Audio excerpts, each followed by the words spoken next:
Friends, ఈ కుర్రాడు తన ఇంటిని దొంగల నుండి కాపాడుకోవడానికి ఎన్నో ఉచ్చులు సిద్ధం చేసుకుంటుంటాడు. మొదటగా అతను 500 వాట్ల విద్యుత్ మిషన్ ను తలుపు మీద వేలాడదీస్తుంటాడు. తర్వాత నేల మీద పదునైన బొమ్మలు పరుస్తుంటాడు. మెయిన్ డోర్ మెట్ల మీద చల్లని నీళ్లు పోసి జారుడుగా చేస్తాడు. ఇలా 3 స్థాయిల ఉచ్చులు సిద్ధం చేసుకుంటుంటాడు. ఆ తర్వాత బేస్మెంట్ మెట్ల మీద నీళ్లు చల్లుతాడు. ఇంట్లోని చెక్క మెట్ల మీద నూనె పోస్తాడు. మందపాటి స్టీల్ మేకులు కూడా సిద్ధం చేసుకుంటుంటాడు. చివరగా ఒక తాడును పట్టుకుని చెట్టు మీద ఉన్న ఇంటి వైపు పరిగెత్తాడు. తాడు ఒక చివరను కిటికీకి, మరో చివరను చెట్టు ఇంటికి కడతాడు. తద్వారా వెనక్కి పారిపోయే మార్గం కూడా సిద్ధం చేసుకుంటుంటాడు. ప్లాస్టిక్ షీట్ మీద బిగుతైన గ్లూ పూసి దాని మీద పత్తి పొరను పరిచి దాన్ని కిచెన్ డోర్ ముందు ఉంచుతాడు. కిటికీ కింద కూడా పదునైన బొమ్మలతో దారిని నింపాడు. ఇలా ఇల్లంతా ఉచ్చులతో నిండిపోతుంది. అతని ఉద్దేశం ఎవరిని భయపెట్టడం కాదు, కానీ దొంగల నుండి ఇంటిని కాపాడుకోవడం. సాయంత్రం అతను భోజనం సిద్ధం చేస్తుండగా గడియారం రాత్రి 9 గంటలు అవుతుంది. వెంటనే అతను అప్రమత్తమయ్యాడు. వెంటనే వెనుక తలుపు వైపు పరిగెత్తాడు. ఆయుధం తీసుకుని చివరి సన్నాహాల్లో నిమగ్నమయ్యాడు. దొంగలు సరిగ్గా సమయానికి చేరుకుంటారు. వాళ్ళు వెనుక తలుపు నుండి లోపలికి రావాలని ప్లాన్ చేసుకుంటుంటారు. కుర్రాడు అక్కడే మొదటి దెబ్బతీస్తూ ఆయుధాన్ని జాబ్ హాల్ నుండి బయటకు తీసి నేరుగా లక్ష్యం సాధిస్తాడు. ఒక దొంగ నొప్పితో నేల మీద పడిపోతాడు. రెండో వాడు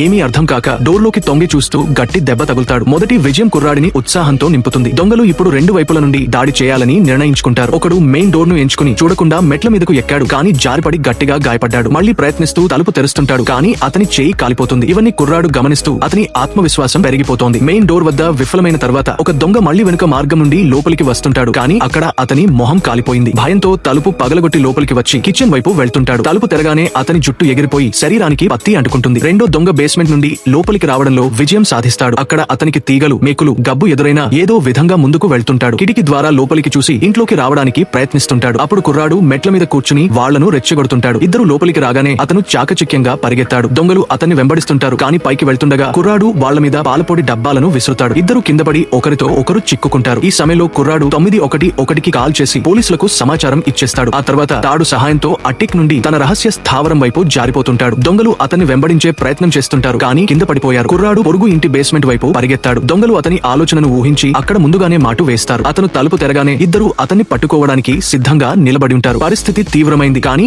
ఆ సమయంలో పొరుగు వృద్ధుడు సరైన సమయంలో చేరుకుంటుంటాడు. అతను గడ్డపారతో ఇద్దరు దొంగలను స్పృహ తప్పేలా కొట్టాడు. కుర్రాడిని సురక్షితంగా కాపాడాడు. చివరకు పోలీసులు కూడా చేరుకుని ఇద్దరు నేరస్తులను అరెస్టు చేస్తారు. ఈ కుర్రాడి ధైర్య సాహసాలకు కామెంట్ చేయండి.